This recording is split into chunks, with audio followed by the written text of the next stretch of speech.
What's going on, folks? It is Seal of OneCritWonder, and I wanted to sit down and do something a little bit different today because I've never actually done an unboxing video, but I got my hands on the new Dungeons & Dragons 5th Edition Essentials Kit, and I wanted to sit down and compare it with the older Lost Mine of Phandelver starter set. The first big thing to point out is this is not a redo of the starter set. This is not the starter set 2. This is an entirely new product.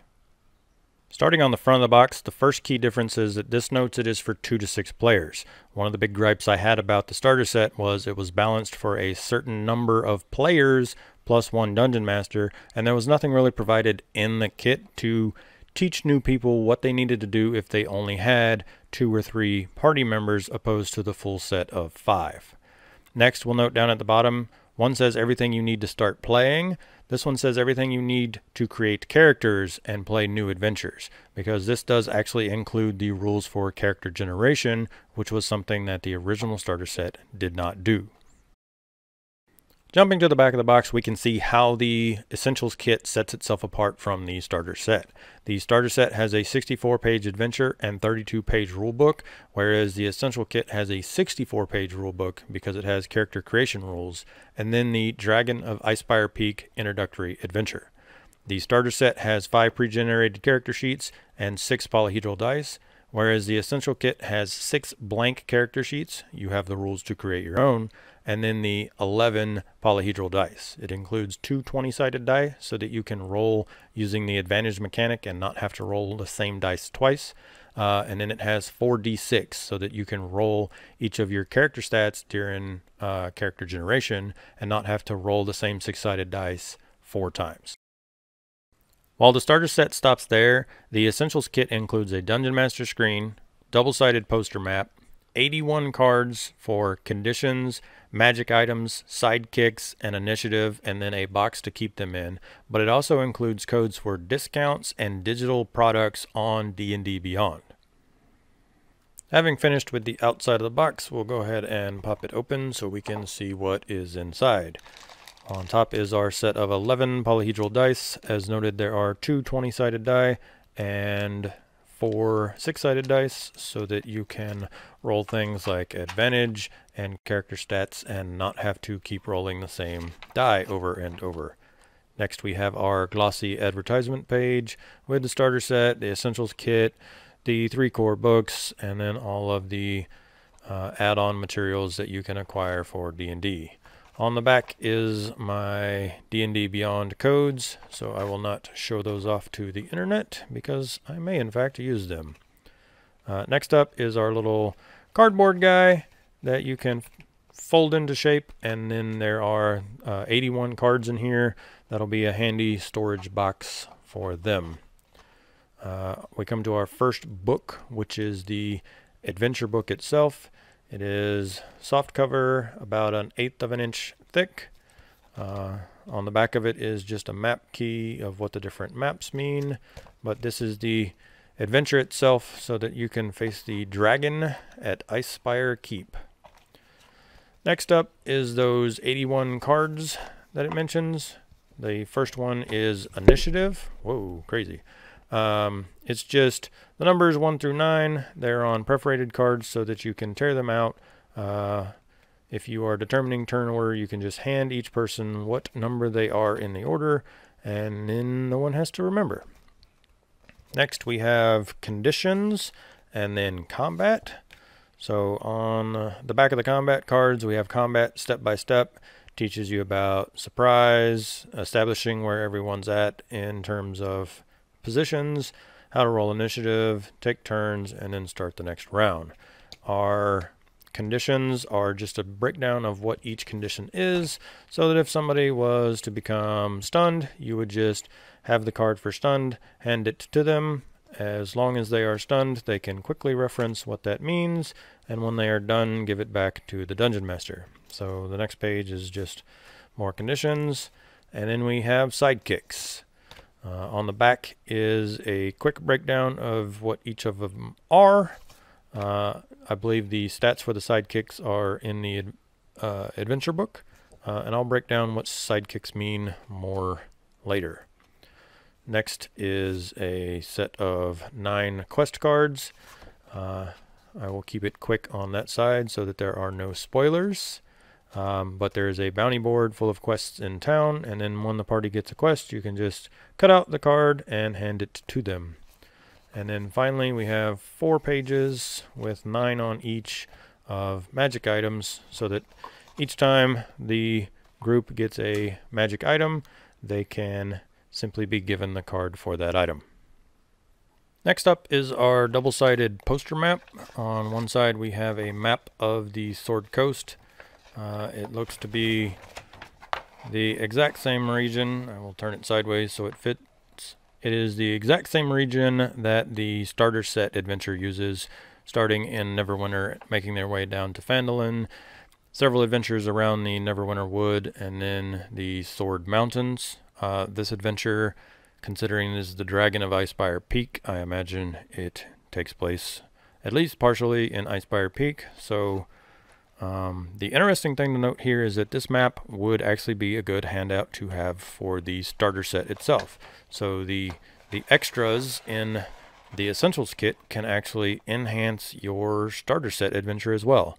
On the other side we have the map of the town of Phandalin, which is the town from the starter set where many of the quests are picked up before the party leaves and heads across the Sword Coast to do stuff and come back. So again, both sides of this map are actually very useful for the starter set, so I actually really enjoy that.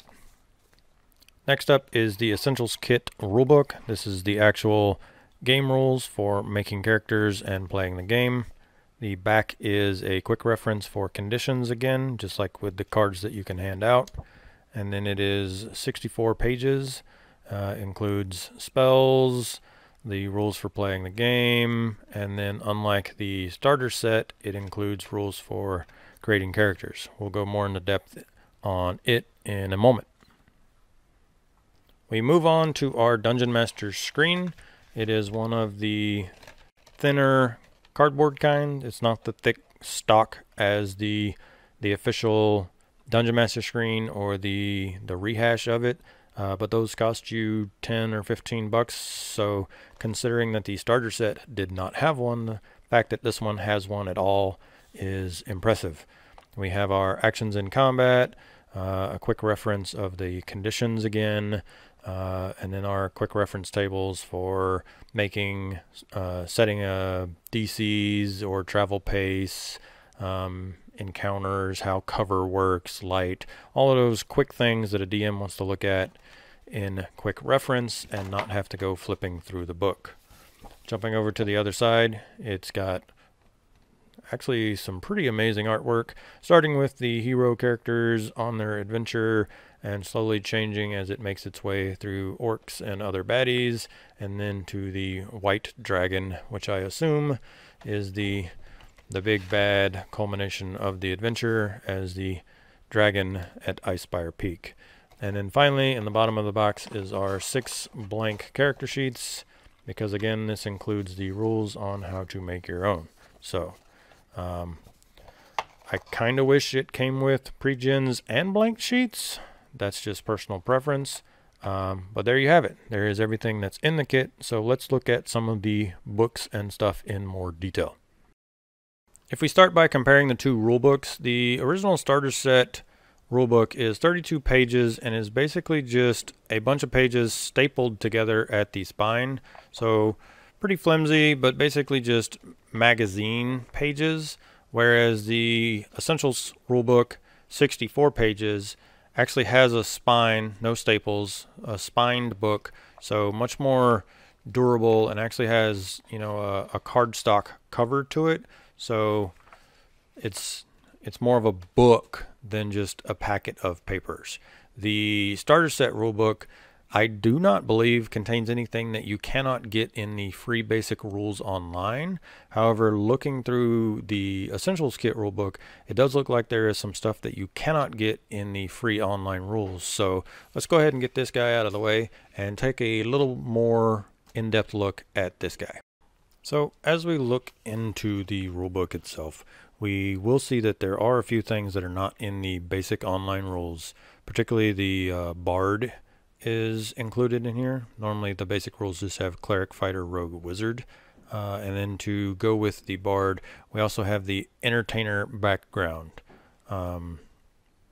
The rest of the layout looks to be mostly the same information as the starter set book and the basic rules, just not necessarily in the same order. And then I was wrong. The sidekicks are in the rule book, not in the adventure book.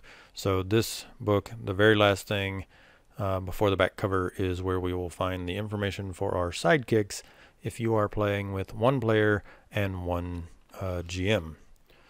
So we have our classic how to play, and then we jump straight into character creation rules.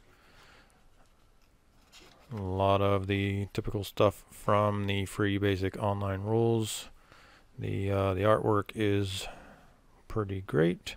Like I said, we have Bard, which is not in the free rules, so just by buying the kit you get more than you can get for free online. And then it's interesting, they actually list these spells by level for the class in the classes sections instead of at the back of the book with the spells like in the original starter set. That may result in some flipping back and forth as you go back to the back of the book to read what the spells are and then have to flip back to the class to move on to the next spell, but that would kind of come down to personal preference on that one. And same thing for the wizards. The spells that you get are listed here, and then you can go back to the back of the book to read about them. As we get into our classic soldier, sage, acolyte backgrounds, and then we do have entertainer, which is not in the basic rules online. We have our playing the game, our actions in combat, which is also listed on the DM screen for quick reference, but this way the players can also have a rulebook to look through. The equipment is all stuff out of the basic rules, the player's handbook. It's all the same information, just formatted slightly different. And then it actually lists out the magic items. The magic items from the from those perforated cards are listed here in this book. So I don't know if all of these appear in the adventure. I would imagine they do, but boots of Elvenkind, some +1 weaponry, a +1 shield, a collapsing 10-foot pole, a necklace of fireball. There's some actual legit pretty cool magic items listed here in the book, and then like I said, they are on those cards that you can hand out. The final chapter is all of our spell casting, then the list of spells so that you can see which each individual spell does, and then the final thing is going to be our appendix of sidekicks and how to level up the sidekicks as the characters level up. It looks like each sidekick is basically broken down into an expert, a spellcaster, or a warrior, and then you have stats for each of them. So that's pretty cool. And then on the back we have our conditions. As we compare the adventure books themselves, we see that the starter set is again magazine-like, glossy pages with staples at the spine, whereas the Essentials Kit is another softcover book with an actual spine and a thicker front cover. The starter set has the table of contents on the front, and the Essentials Kit has it inside. Not a big difference there. However, the starter kit actually has a rules index on the back, whereas the Essentials Kit only has a map key. And while this is handy, I think it's much more handy to have this rules index. Whoever is GMing, if one of the players has a question, since the GM will be reading out of this book, whereas the rule book is more likely out on the table with the players, if someone has a question, the GM could look at the back of the book and say, yeah, you need to go to page 32 to see about the invisibility condition, whereas this doesn't give us much information, and there's not immediately something to that sort inside of this book or outside of this book. In terms of actual content, they are both 64 pages though, so they are equally thick and should have just about as much stuff inside them. We'll go ahead and get these starter set out of the way though, so that we can jump into a better look at what's in this book. If you plan on being a player, this is your last warning that there will be spoilers going forward, so go ahead and do yourself a favor and jump to this timestamp so that you do not ruin the adventure for yourself. So the moment we've all been waiting for is the adventure book itself. Jumping straight into it, we see it starts with an overview of breaking down what a DM is, some tips, don't be afraid to make stuff up, modify this adventure to suit your taste, how to improvise. Then it breaks down the components of the kit, the DM screens, the maps, the cards, and what they do, before moving into a description of the Forgotten Realms, which is the area that the adventure takes place. It is the same area as the adventure from the starter set, and while most of the map is the same, some of the locations are new and not included in the starter set itself. So this is the GM's version of the map with all of the locations on it. The poster map has those hidden so the players don't know where everything's at. The interesting thing about this is first session actually starts with character creation, and there's a whole paragraph here telling GMs that it is okay to have what is essentially session 0. You all get together, you build your characters, and you go, okay, everyone is set and ready to play. However, due to time, we're not going to play tonight, and we'll come back, and the next time we'll get right to the adventure. If you have time left over, you can start, but don't be afraid to just have your first session be, let's everyone build characters, make sure that everyone's characters are built correctly and sorted, and then we'll jump straight to the adventuring the next time we all meet. It talks about your character options, and then running for multiple players, and then our sidekicks. If it's just you and one other player, you use a sidekick to help balance the combat. One of the things that the starter set did not do is kind of give any options if you did not have a full 5-person party. If there was just 2 players or 3 players, then it was up to the game master or the dungeon master to kind of cater the fights so that it was a fair fight, but it didn't really break down how to do that. People have come and made websites and tools that will tell you, well, take out 2 goblins in this fight if you only have 2 players, but there was not something baked into the set itself. This will tell you if you only have so many players, then you should run this fight this way, or if you have a full party, then run it this way. So that's really a huge improvement in my opinion. Next is the breakdown of the town, and then the bounty board. So those quest cards, each one represents one of these quests. It starts with 3 level 1 quests, and then as the party is doing stuff and gains XP, they will level up and can start doing some of these follow-up quests, which all boils down to the ending where they confront the white dragon that's been terrorizing the local area. Each of the quests corresponds with a location. The locations are listed in alphabetical order, not necessarily the level order of the quest, but a good thing is each of the locations starts with a quick blurb saying this location is for characters of 5th level. Some of them will also say, you know, characters of 3rd or 4th level can probably make it through here as long as they're careful, they, you know, avoid combat, or they make smart choices. But it's really nice that each one starts with characters should be about this level before taking on this area. And that way you as the GM can kind of give the nudges that you need to if it looks like, you know, a level 2 party is about to head into a level 6 area. Each one comes with a grid map.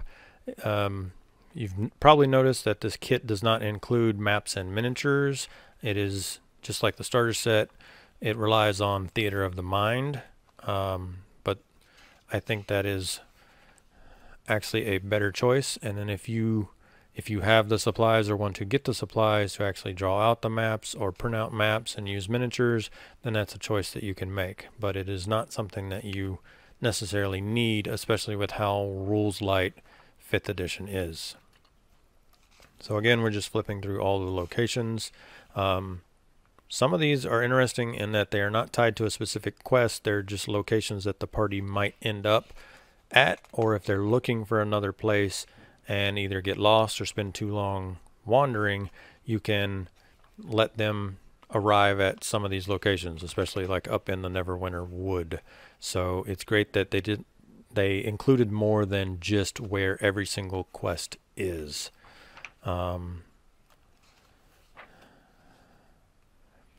It ends with our how to wrap up the adventure and have them face off against the dragon, and then once they've beat the dragon, where to go from there.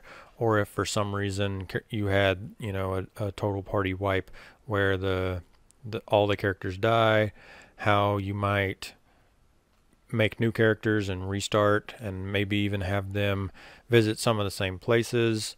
And then once it's finished, it actually gives you a breakdown of all of the other official modules and lets you know what levels they are, so that you can take your party into those adventures. It also mentions that the starter set contains the Lost Mine of Phandelver, and it's in the same region, so you could possibly have your party move over to that, even though it's designed for 1st through 5th, that you can kind of combine the content from this kit and the starter set to make more of a sandboxy exploratory kind of world.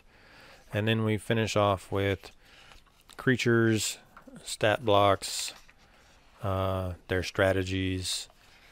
The one thing that's different from this, or from the starter set to this, is the starter set adventure has the magic items listed back here right before the creatures, whereas the Essentials Kit has magic items in the rulebook, the player's rulebook.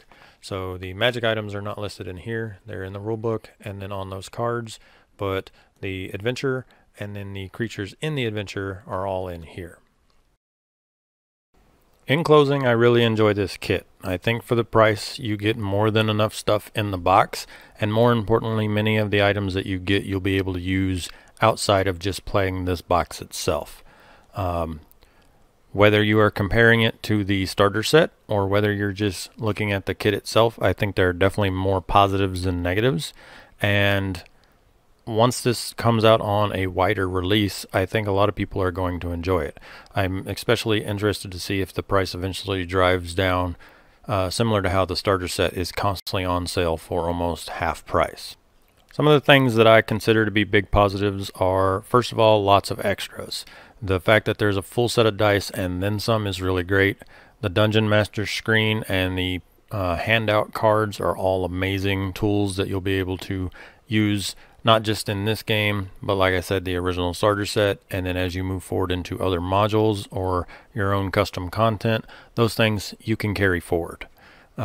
Next, I enjoyed that there's more than just the basic rules. It may only be one class and one background extra, but you are getting more than you can get for free online. I also enjoyed that this is much more of an open world sandbox than the original starter set. The original starter set was much more on the rails, and there was always this constant reminder that your patron was missing, and that you should be going to find him instead of piddling around with side quests. The fact that this box uses the town as kind of a quest hub like you would have in an online MMORPG is much more my style. The party can walk around town and talk to who they want to and pick up quests that are relevant to their level, and then not only does the box have all of those locations, it also has more locations that if the party just kind of wanders that they might end up at. So I enjoy that there's much more of a sandbox, make your own adventure here with that pressing threat of the dragon than there is just here's your quest, find out what you need to do to finish this quest. And the final and biggest positive for me is the fact that the box allows you to play with just one dungeon master and one player. It allows you to adjust based on the number of people that you have, but I think it's super important that the one-on-one play is now an option, because I think that there's going to be a lot of spouses who are trying to teach their significant other or boyfriend, girlfriend situations or parent teaching kid. A kid is very interested in getting into the game. They tell their parents, I want to learn to play D&D, and so now the parent has to figure out, what even is D&D. And with the original starter set, it was kind of a requirement that you had 4, maybe 5, possibly even 6 people to sit down and play. Well, not everyone can do that, so if the other person isn't comfortable enough being a DM to adjust the challenge ratings of the fight, or if you do not have the people to fill those seats, you ended up with a lot of folks. Like when I was teaching my wife to play, I ran 3 characters so that she could run her character and the fights would still be balanced. The fact that 2 people can just sit down and play this box is really important, and I think that in the future there's going to be a lot more people who say, yeah, the way that I got into D&D was my mom or dad or my boyfriend or girlfriend or my significant other sat me down and taught me using this kit. So I think that's just a really great feature of this box. In terms of area for improvement, I don't really have any deal breakers, but I do wish that there was a little more organization to it. A lot of starter sets, especially the beginner boxes for the Star Wars RPG by Fantasy Flight Games, when you open the box, all of the books are labeled, start here, read this book first, read this book second, don't read this unless you're the DM. And this kit doesn't really have any of those big glaring warnings on it. Once you open the adventure, it notes, hey, this is the book for the DM and stuff like that. But if you're just a bunch of kids prying open this box, there's no real direction on where to go and what to do to get started. I think layout, formatting, and rules references could be slightly improved as well. As I noted, even the original starter set had the rules references on the back of the book, where if you needed to know where something was, the adventure book had a quick reference on the back of it so that you could very quickly jump to that place in the rule book. The cards and stuff do help mitigate that just a little bit, but a lot of other beginner boxes I see have much better kind of rules cutouts on the side of the pages, where if they know that a particular fight or a particular scene is going to introduce a rule, it has a good quick reminder there, like, hey, remember that this works this way. And there wasn't too much of that in this box. And my final kind of gripe is that it didn't come with the pre-gens. I don't think it would have really cost them anything to even just take the pre-generated characters from the original starter set and drop them into this box, especially since all of them had backstories that tied them into the town of Phandalin. I mean, 6 pieces of paper can't drive up cost too much considering everything else that comes in this box. So yeah, there are ways online where people can go grab a pre-generated character and print them out, but I think that as good of a job as this does as making the game accessible, it would just be one more step if you could just grab this box, take it home from the store, open it, and play. Having the character creation rules in there is great, but I think it would be better to have the option of, hey, do we want to build our own characters, or do we just want to get straight to play it? And we'll go ahead and wrap things up there. As noted, this is the first video for unboxing and review that I have done, so if you have comments or critiques, please leave them below. But I do hope that this was at least useful to somebody out there so that they can see what's in the kit, the type of layout and format it has, and how it stands not just as a product itself, but against the original starter set. I'm looking forward to making more of these types of videos in the future, and will very soon be streaming the Essentials Kit adventure on my Twitch channel and then uploading it to YouTube. So if you like what I'm doing here, consider subscribing here to my YouTube and checking me out on Twitch, Twitter, and all of the lovely places on the internet. Thanks!